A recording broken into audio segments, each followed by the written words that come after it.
Now, a stock picker who embraces the rise of index funds and ETFs is a rare breed. But Chris Davis of Davis Advisors says the shift to passive creates more opportunities for him.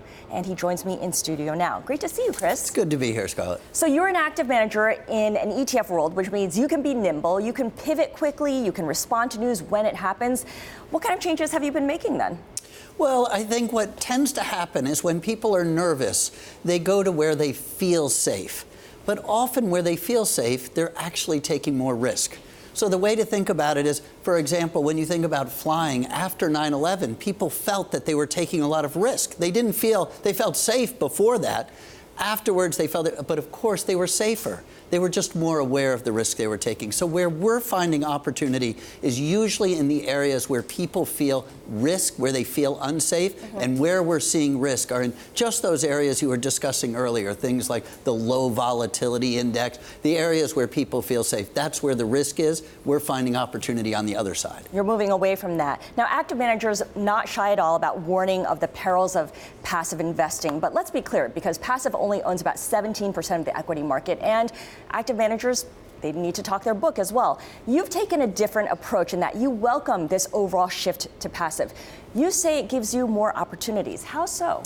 Well, the first thing to recognize is that, there's a lot of mediocre active management, right? The average active manager has high fees. It's run by a portfolio manager with very little alignment of interest. They have high turnover. They, in a sense, are tracking their indexes, hugging their indexes. They aren't willing to look different. So there's a lot of mediocrity in the average active manager. And of course, passive has a lot of great strengths. It's low cost, and because it always underperforms, but only by a tiny little bit, people don't get swung around emotionally by periods of outperformance or underperformance. So we think there's, in a sense, what passive offers is very valuable. On the other hand, we don't think people have to own the average active manager. And if you look at the data, there are a few things that are clear.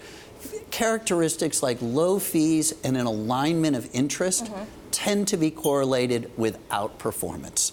And that's what you see. I think Capital put out a study with Morningstar that showed that managers with those characteristics outperformed something like 85% of all rolling 10-year periods. Okay, so you just end up having to look for the better active managers, and the rise of passive helps you do that. We can't not talk about the Precidian wrapper, the non-transparent active ETFs. You have not chosen to go down that road. What was behind your decision to go with the transparent route? Because a lot of people say there are drawbacks and issues to doing that. For instance, other people can front run you. Yeah. Well, we have a culture of transparency at our place. We want our clients to know what we own.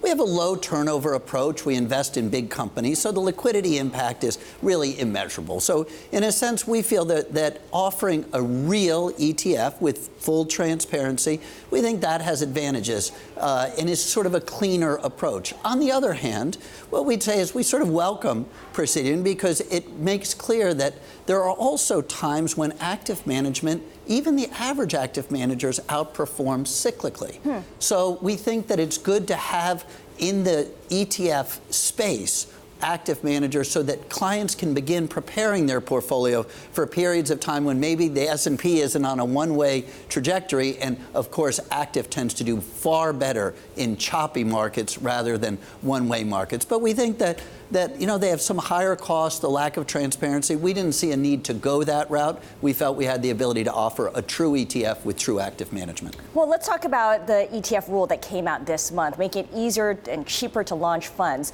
One notable feature is allowing custom create and redeem baskets, which can be beneficial to the tax efficiency of newer issuers in active ETFs. Only 6% of all ETFs paid capital gains distribution last year versus 20%, almost 20% of active ETFs and 62% of active mutual funds. Will this new rule help you, and can you break down how it'll help you? Yeah, I think it certainly will. It creates a level playing field. And so we think that's a fair, simpler mechanism. We like that, by the way, it doesn't apply to some of these gimmicky ETFs, these highly levered, reverse, 3 times levered. There's a lot of danger in those areas. And when you get a scandal or a problem in that area, it could affect the perception of the whole space. So we like that there's sort of a differentiation happening between what are true sort of vanilla ETFs that can be captured under this framework and an equalizing of the playing field between active and passive. Because the ETF is just a structure. It can apply to all different types of management. It has advantages, it has disadvantages. So we like the idea that it levels the playing field and creates a place for active to be treated exactly the same when dealing with the same types of structures.